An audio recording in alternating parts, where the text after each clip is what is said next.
reproductive system به موږ او تاسو څنګه تعریفوو. The reproductive structures in human allow male and female to mate. د انسان تکثري غړي چې دي دا انسان ته دا توانایي ورکوي نارینه او ښځینه ته چې سره یو ځای سي فرټلایز چې القاح وکړي په داخلي ډول باندې and support the growth and development of offspring تر څو د راتلونکي نسل یا کوم بچی چې پیدا کیږي د هغې ملاتړ هم دوی وکړي او هغه ته وده او انکشاف ورکړي. انسانان چې دي هغه ریپروډوس سیکشوالي په زوجي ډول باندې تکثر کوي او دوی ویوي فیرس دي یعنی بچي زېږوونکي دي. ځینې ژوندي موجودات یا هم حیوانات چې دي هغه هګۍ اچوونکي دي، ځینې یې بچي زېږوونکي دي اما ځینې یې بیا دواړه او ویوي فیرس هغې ته بیا ویل کېږي. نو انسانان چې دي دا ویوي فیرس دي. ځکه موږ تاسو په دې ویډیو کې په هیومن ریپروډکټیو سیسټم باندې بحث کوو. This system located in pelvis. دغه سیستم موږ تاسو وایي چې د پیلویس په هډوکو په منځ کې شتون لري چې هغه انسان د لګنې خاصري هډوکی هم ورته ویل کېږي یا د لګنچې هډوکی. نو موږ تاسو به اول په نارینه تکثري سیستم باندې بحث کوو. نارینه تکثري سیستم په دې کې مختلفې برخې شاملې دي چې له هغو څخه اول دی سکارټم. سکارټم چې ته ویل کېږي contain vessels and nerve to nourish the testes. دا د ټیسټس د غلاندې کوم پوچ دی دې ته سکارټم ویل کېږي. د دې کې د وینې رګونه شته او عصبي رشتې پکښې شته ده، همدارنګه دغه خصیو یا ټیسټس د غذایي مواد او ملاتړ یې کوي.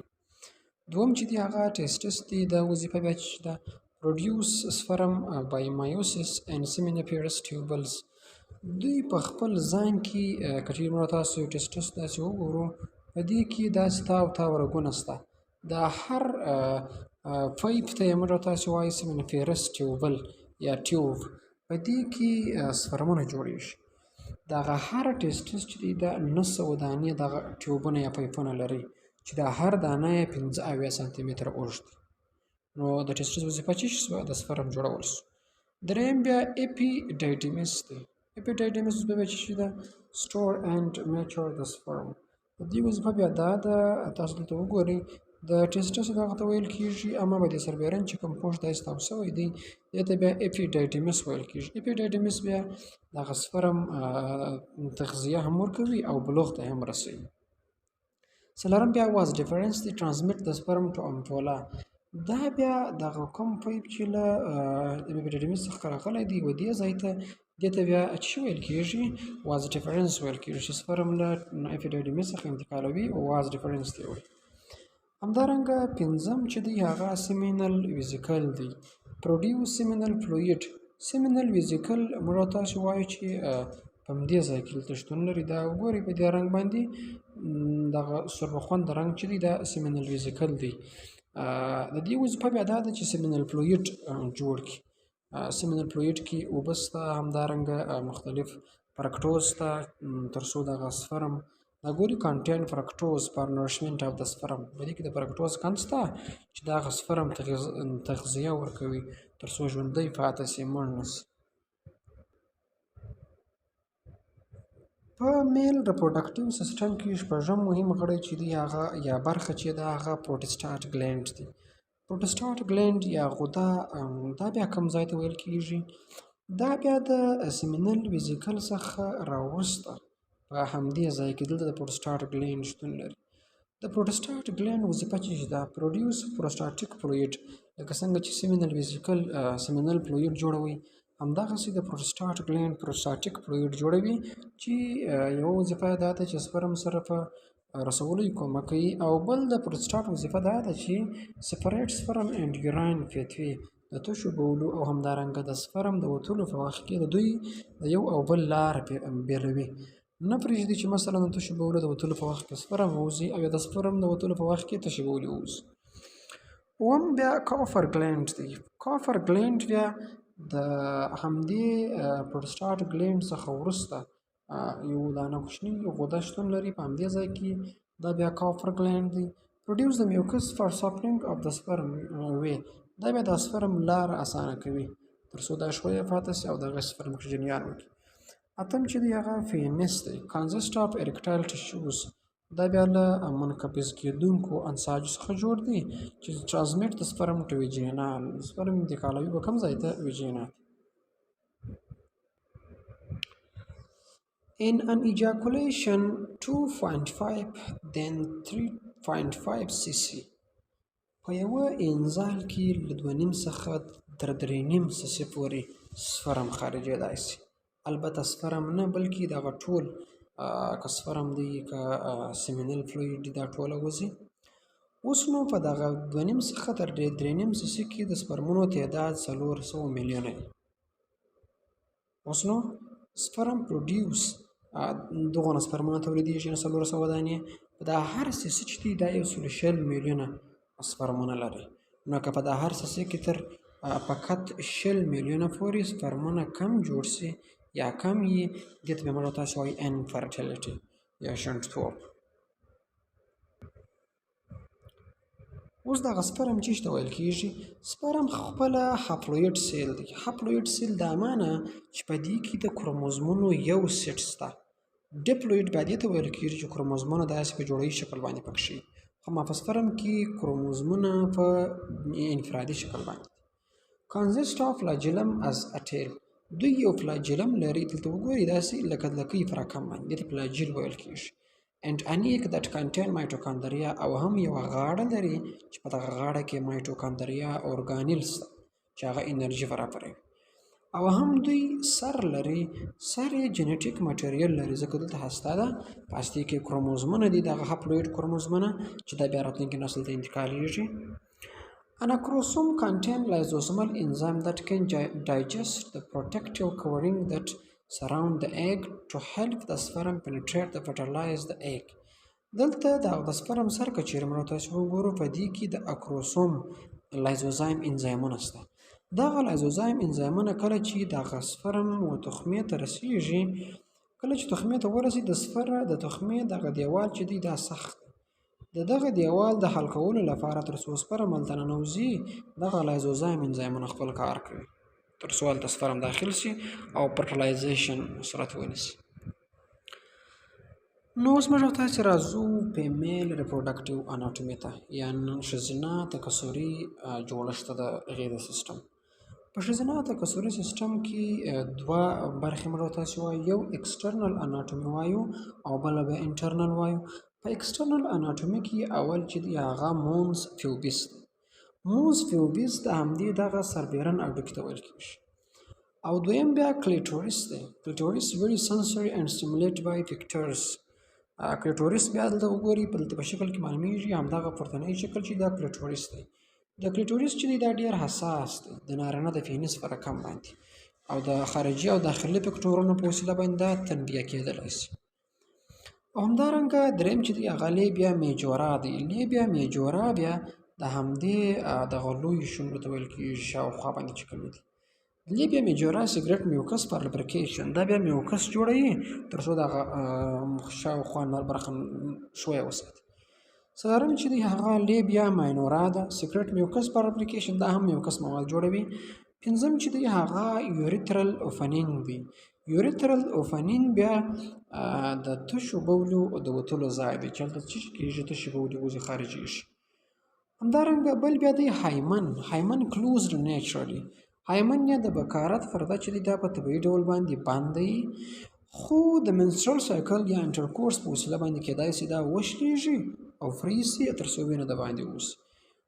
اوومه برخه چې دا هغه ویجینا ده. ویجینا د فیمیل ریپروډکټیو سیسټم په داخلي برخه کې شتون لري. ګورئ دلته وګورئ دا د اوفنینګ د ویجینا اوفنینګ برخه ده. هغې شاته بیا ویجینا راسي.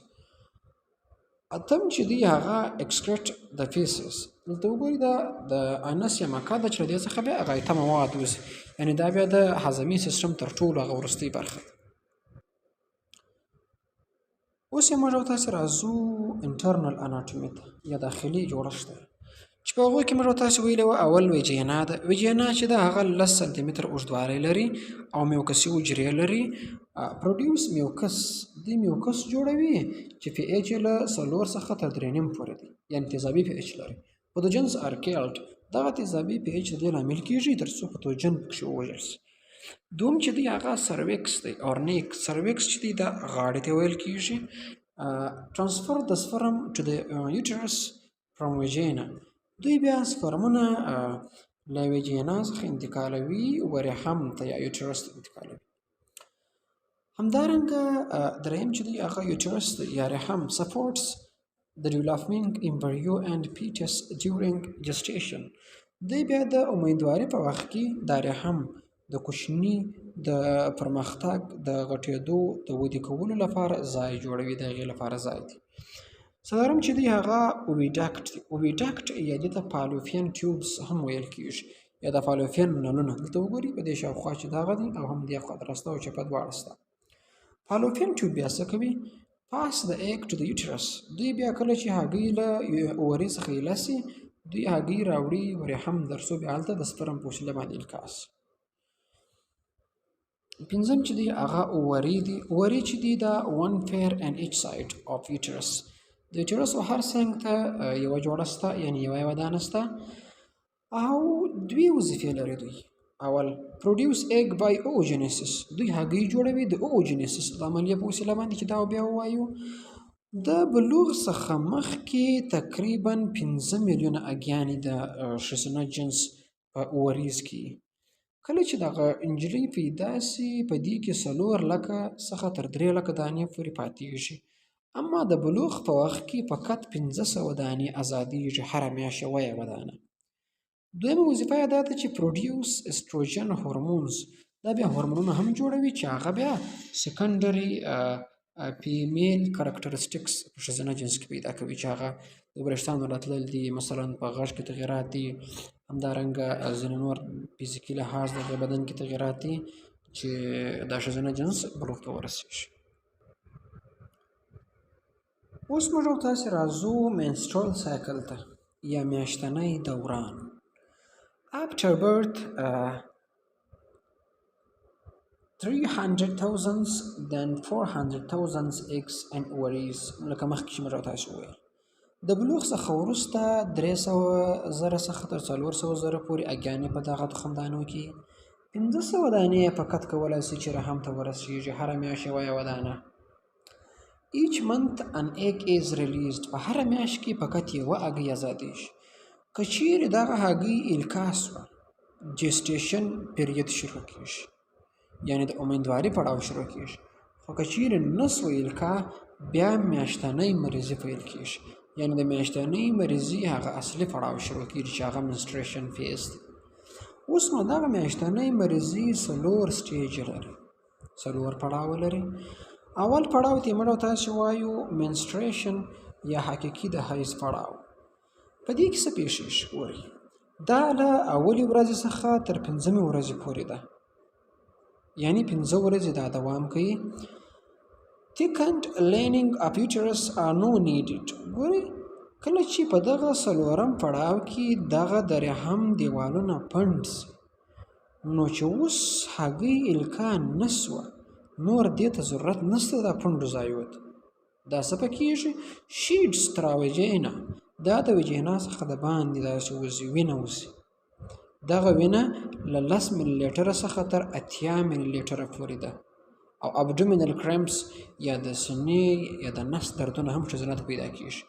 نو په اول پړاو کې څه پېښ شوه؟ ګورئ وینه دغه دیوالونه چې پنډ سوي وه د یوټرس یا رحم ده دې ته ضرورت نور نشته، بس وینه د باندې راوځي. یعنې 5 ورځې د ښځینه جنس څخه یا د ښځې څخه دغه وینه خارجېدل کوي. نو بالاخره د 5 ورځو څخه وروسته د حیض یا میاشتنۍ مریضي اول پړاو ختم شي، دویم پړاو شروع شي.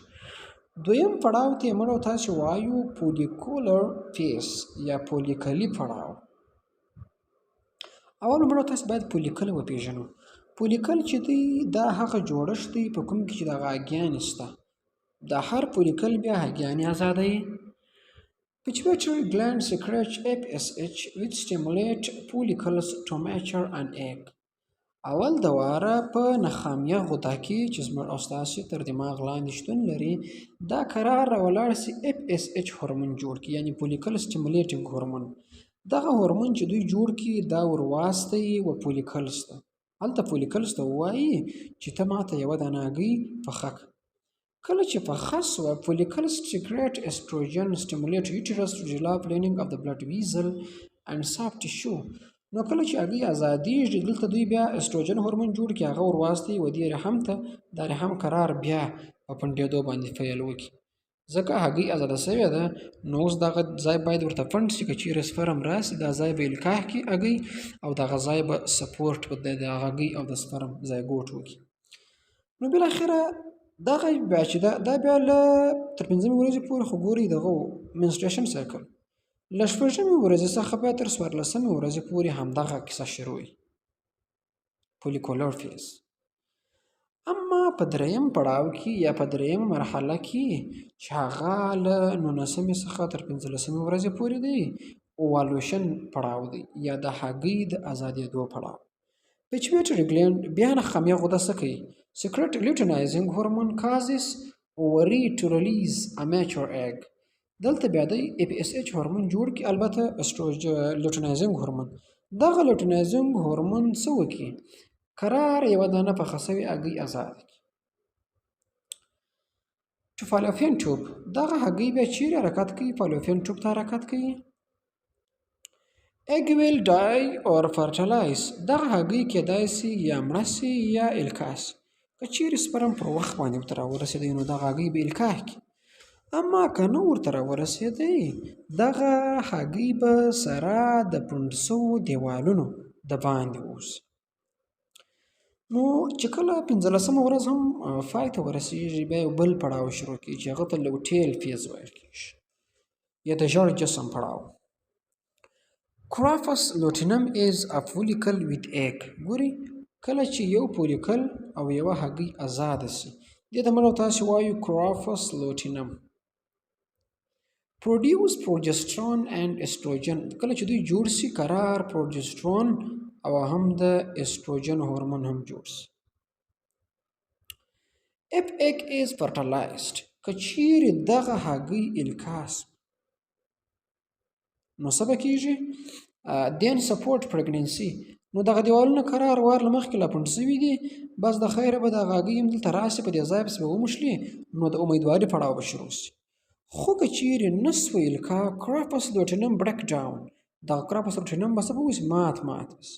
چې کله مات سي نو له نه څخه تر 11 ورځو وروسته به بیرته اول پړاو شروع سي چې هغه د حقیقي حیض پړاو دی. ځکه نور د هګۍ د ملاتړ دپاره جوړښتونه نشته، وخت نشته، ځای نشته، نو بیرته به دغه اول پړاو شروع سي او دا بیا دغسې جریان وکړي تر څو چې هګۍ نه وي القاح سوې. دا میاشتنۍ مریضي به په هر ښځینه جنس کې وي. خو اما کله چې هګۍ القاح سوه، ښځینه یعنې ښځه حامله سوه، نو بیا هغې ته میاشتنۍ مریضي نه راځي. نو اوس موږ تاسې د میل ریپروډکټیو سیستم کنټرول ته راځو. دا چې دی په هورموني ډول باندې کنټرولېږي، هورمونز یا کنټرولوي. دا چې هورمونز څه شي دي هغه به موږ تاسې په راتلونکي فصل کې په واضح ډول سره ووایو. هورمون یوه کیمیاوي ماده ده چې د انسان د بدن په یوه برخه کې جوړیږي او بلې برخې ته ځي، هغه تر تاثیر لاندې راولي. دا هورمونز. اوس نو کوم هورمونونه دي چې د انسان نارینه تکثري سیستم کنټرولوي؟ قرار د اول د واره د هایپوتلاموس څخه یو هورمون جوړ سي د GnRH په نامه یا ګوناډوټروفین ریلیزینګ هورمون. دغه هورمون قرار ولاړ سي و نخامیه غدې ته. د نخامیه غده دوه ډوله هورمونز جوړ کړي، یوه ته FSHY او بل ته LHY. FS یعنې فولیکل سټیمولیټینګ هورمون او LH یعنې لیوټینایزینګ هورمون. FSH قرار راولاړیږي زموږ او ستاسو په ټیسټس کې د سپرماټوجینیسس یا د سپرم د جوړولو عملیه تیزوي یا یې کنټرولوي. خو LH بیا دی هغه بیا راولاړیږي د انسان په ټیسټس کې د لیډینګ سیل څخه د ټیسټوسټرون هورمون د جوړېدو وظیفه په غاړه لري. دغه ټیسټوسټرون هورمون څه وظیفې لري؟ دوې وظیفې لري.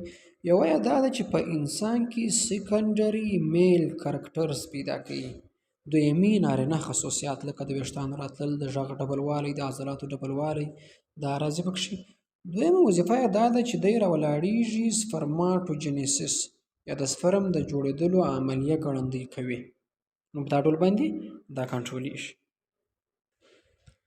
لکه څنګه چې نارینه تکثري سیستم هورمونونه کنټرولوي، دغسې ښځینه تکثري سیستم هم هورمونونه کنټرولوي. قرار اول د واره د هایپوتلاموس څخه یو هورمون جوړ سي لکه مخکې چې و GnRH یا ګوناډوټروفین ریلیزینګ هورمون. دغه هورمون د نخامیه غدې د خبرېدو باعث شي. چې کله نخامیه غده خبره کړي، نخامیه غده قرار دوه ډوله هورمونونه جوړ کړي، یو FSH دی او بل LH دی. FSH یا فولیکل سټیمولیټینګ هورمون دا وظیفه څه په غاړه لري؟ دا قراره ولاړیږي د نارینه تکثري سیستم په برخو کې د تخمې د ازادېدو وظیفه په غاړه لري او هم د استروجن د تحریک وظیفه په غاړه لري. استروجن هورمون د جوړېدو وظیفه په غاړه باندې لري. دغه استروجن یا پروجسترون دا بیا څه کوي؟ دا بیا راولاړیږي زموږ او ستاسې د ښځینه تکثري سیستم په برخو کې د پریګننسي د کنټرول وظیفه په غاړه باندې لري، تر څو هلته هغه ځای ورته جوړ کړي او هم د تخمدانو د ازادېدو وظیفه په غاړه لري او هم د سیکنډري فیمیل کرکټرز وظیفې په غاړه باندې لري، تر څو په ښځینه کې سیکنډري دویمي خصوصیات پیدا کړي یا دویمي جنسي خواص. اوس موږ او تاسې راځو د خیره راځو ګمیټوجنیسس وایو چې دا څه ته وایي. Gametogenesis is the production of male and female gametes. د نارینه او ښځینه جنسي حجرې جوړېدو ته وایي ګمیټوجنیسس. ګمیټوجنیسس دوه ټایفه لري. یوه ته وایي سپرماټوجنیسس چې سپرماټوجنیسس is the production of sperm. د سپرم جوړېدو ته وایي. سپرم په ټیسټس کې جوړیږي او په سیمینیفیرس ټیوبلز کې، یعنی سیمینیفیرس ټیوبلز خپل په ټیسټس کې دي، په دې کې سپرم جوړیږي چې د عملیې ته وایي سپرماټوجنیسس. دویم ډول دی اوجنیسس. اوجنیسس بیا چې ته وایي د پروډکشن آف وم اینډ اووریز، په تخمدانو کې د تخمو د جوړېدو عملیې ته وایي اوجنیسس. یا په لنډ ډول داسې هم ویلی سو چې د نارینه جنسي حجرو جوړېدو ته وایي سپرماټوجنیسس او د ښځینه جنسي حجرې جوړېدو ته وایي اوجنیسس. اوس دغه حجرې څنګه جوړیږي؟ پروسس یا عملیه یې څنګه ده؟ اول د واره د سیمینیفیرس ټیوبلز د دیوالو څخه قرار یوه حجره جلا سي، سټیم سیل. دغه حجره په خپل ځان کې 2N کروموزومه لري. 2N کروموزومه دا معنی چې داسې ډبل شکل باندې 2 دانې کروموزومه سره له سره نښتي. قرار دغه کروموزومونه کله چې دا یو حجره ده، کله چې دا حجره ویشل کېږي، بالاخره 4 حجرې چې کله لاسته راسي په هغو کې فقط یو کروموزوم پاته سي. دا یو کروموزوم چې پاته سي دې ته موږ تاسې اوس وایو هاپلوئډ سیل. خو دغه بیا چې شوه دا بیا ډیپلوئډ سیل، ځکه دې په خپل ځان کې 2N کروموزومه درلود، اما دا بیا څونه لري؟ 1N یا یوه جوړه کروموزومه لري. نو دغه 4 سپرماټیډز جوړ سي. دا تر اوسه لا نابالغ سپرمونه دي. بالاخره دغه نابالغ سپرمونه د یو څه وخت بعد څخه وروسته په بالغ سپرمز باندې بدلیږي. دغه سپرمز قرار ځي او اپیډایډیمس ته حرکت کوي، هلته ذخیره کیږي او هم بلوغ ته رسیږي، بیا د باندې اوسي. دا سپرماټوجنیسس. اوس اوجنیسس بیا څنګه کیږي؟ هغه هم عین دغه څه ده، خو یو څه فرق شته. په اووریز کې اول د وار سټیم سیلز، دا هم دغه 2N کروموزومه لري چې دا جلا سي. د مایوسیس ویش په وسیله باندې دا هم وویشل سي. کله چې وویشل سي 4 دانې حجرې لاسته راسي. په د 4 دانې حجرو کې فقط 3 دانې پولر باډیز دې ته وایي. دا غیر فعاله تخمې دي.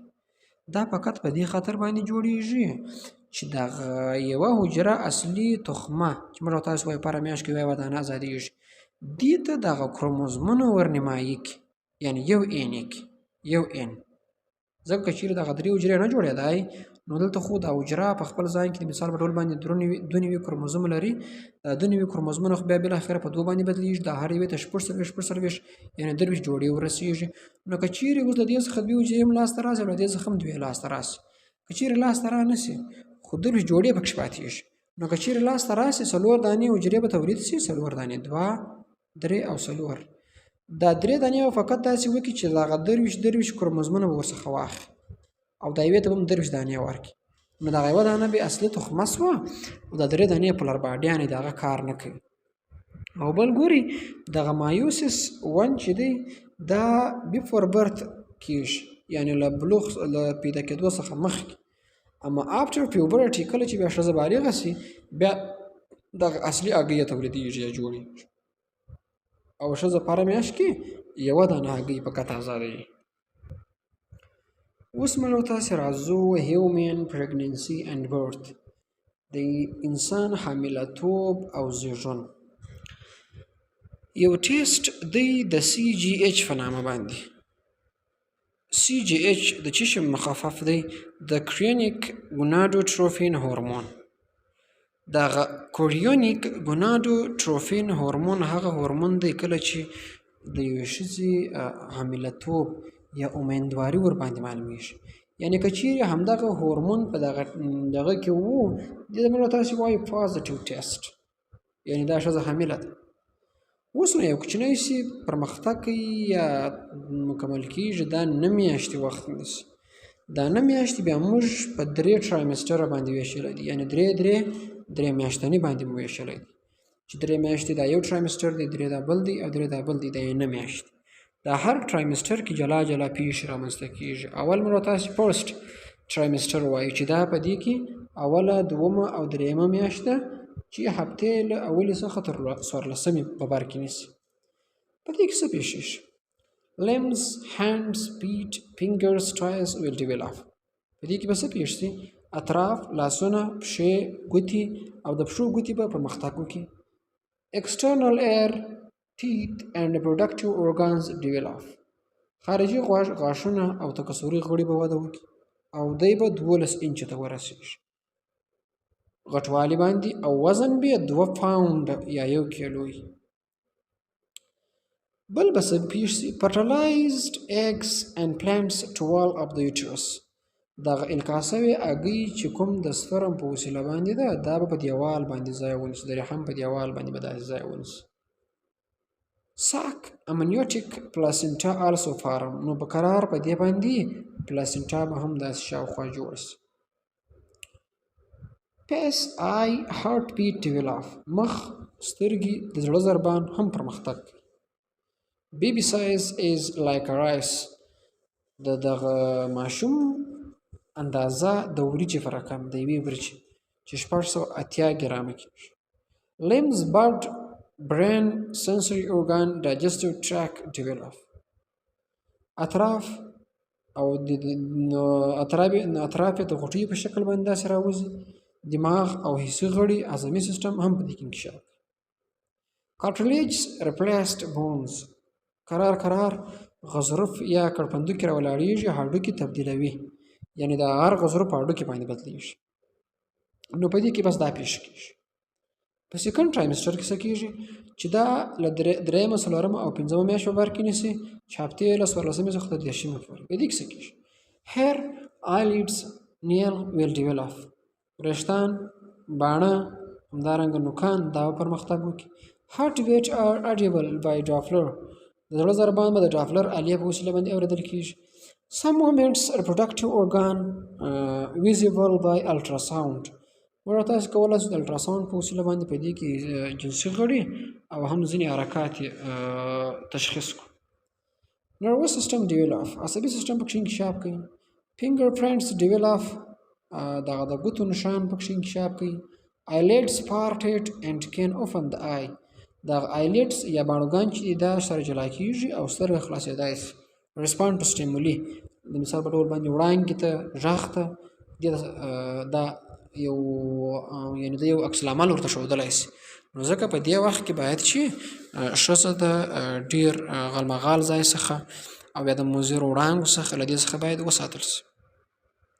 third trimester چې دا درې میاشتنی پړاو دی چې 6م، 7مه او 8مه میاشتو بر کې نیسي، هفتې له 10مې څخه تر 24مې پورې. hearing اورېدل کولی شي. rapid growing of brain دماغ پرمختګ کوي. lungs develop سږي جوړېږي. internal organ system complete growing داخلي غړي مکمل کېږي، له 18 څخه تر 20 انچه پورې کېږي او وزن 3 کیلوګرامه ته رسېږي. له دې څخه نو وروسته بس ماشوم بیا پیدا کېږي، یعنې لیبر عملیه شروع کیږي. مخکې له دې چې موږ او تاسې لیبر وایو اول باید پلاسنټا وایو. پلاسنټا هغه پوښ دی چې په هغې کې ماشوم د مور په نس کې ساتل کیږي او تغذیه ورکول کیږي. دا موږ او تاسې ویلي وو چې په سیکنډ ټرایمسټر کې دا جوړیږي او هم د غازاتو تبادله د غذایي موادو تبادله د همدې پوښ له لارې کیږي تر څو ماشوم روغ ژوندی پاتې شي. اوس به موږ او تاسې راسو لیبر به ووایو. لیبر چې ته ویل کیږي physical effort of expulsion of fetus and placenta from the uterus. د رحم څخه د ماشوم او د هغې د پلاسنټا د وتلو عملیه ته وایي لیبر. A series of continuous progressive contractions of uterus to help the cervix dilate and efface.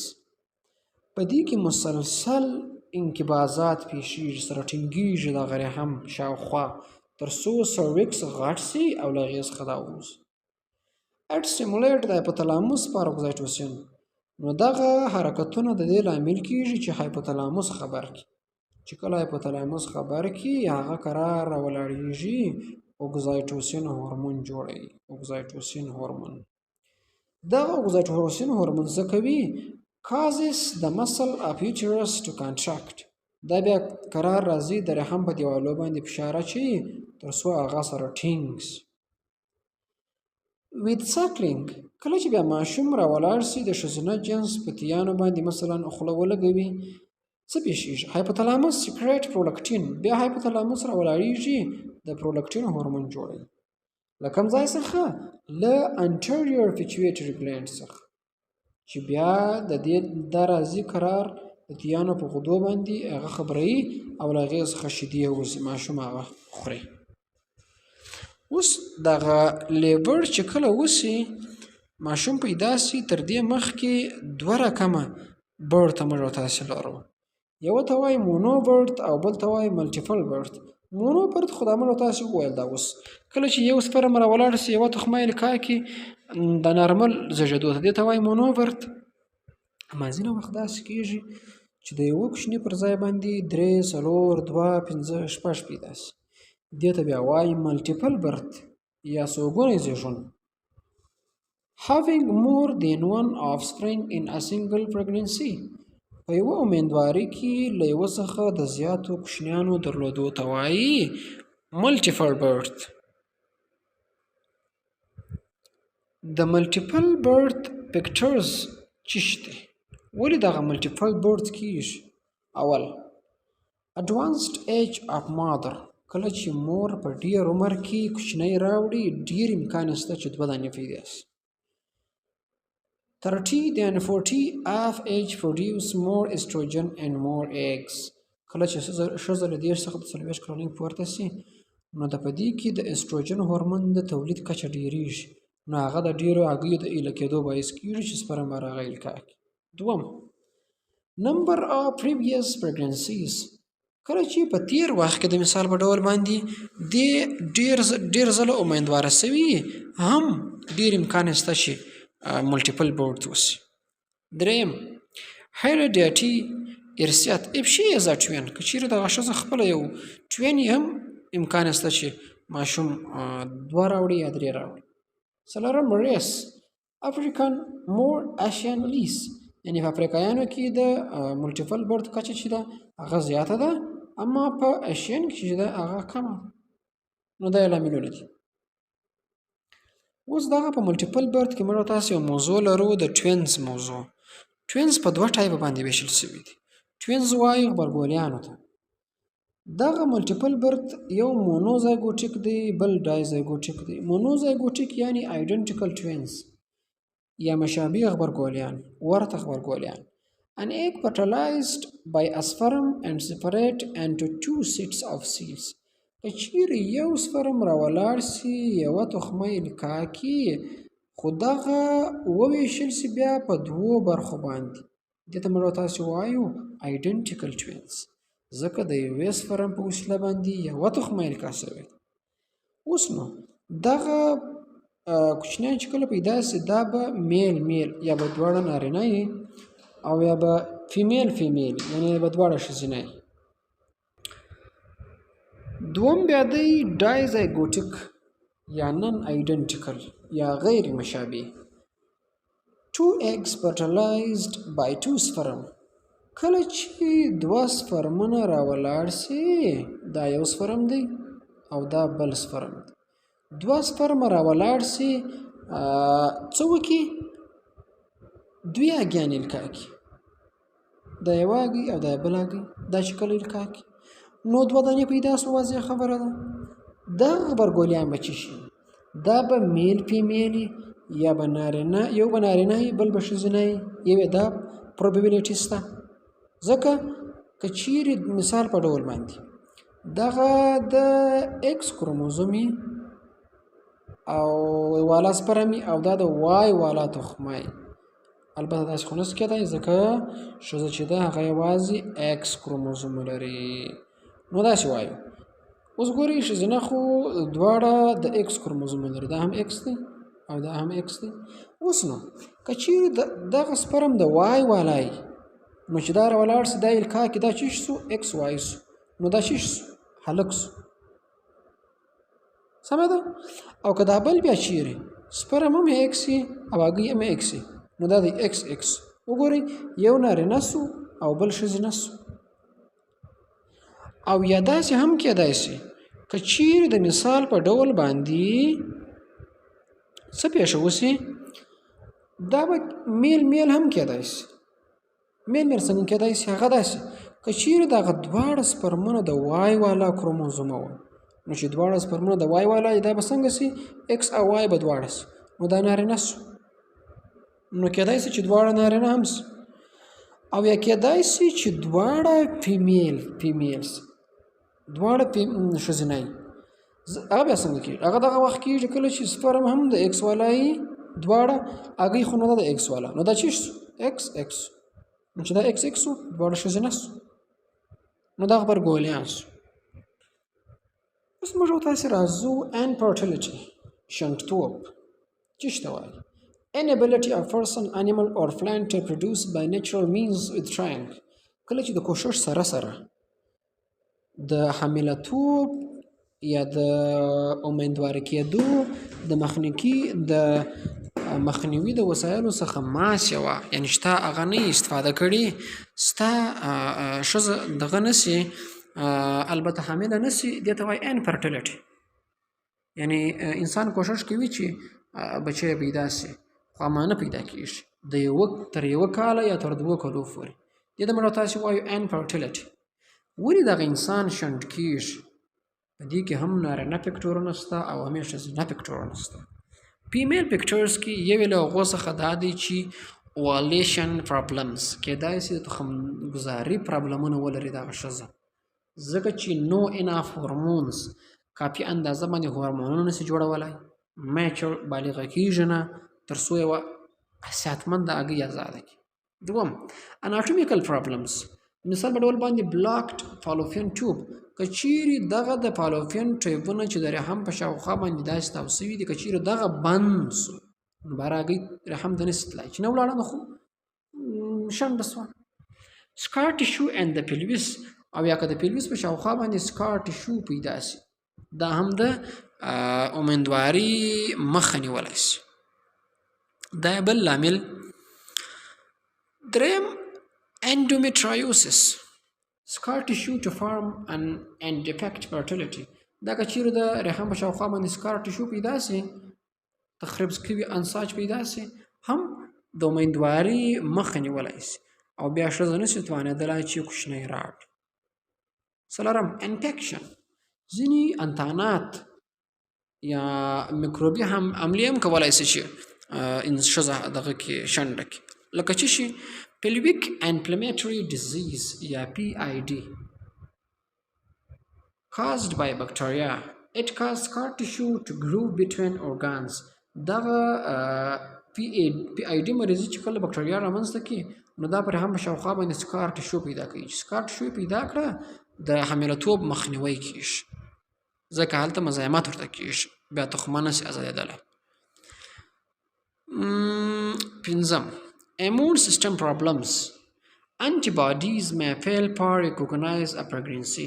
کله چې د انسان په بدن کې انټي باډیانې جوړې شي تر څو هغه نسي کولی چې دغه حاملتوب وپېژني، یا مثلا انټي سپرم انټي باډیز. دغه مثال په ډول باندې تاسو فرق کوي چې سپرم داسې شکل لري سره، نو اوس که چیرې دې اړوند داسې انټي باډیانې جوړې شي، دغه انټي باډیانې راولاړېږي چې سپرم بلاک کوي، چې بلاک یې کوي نور سپرم حرکت نسي کولی، بس په ځای مړ کوي.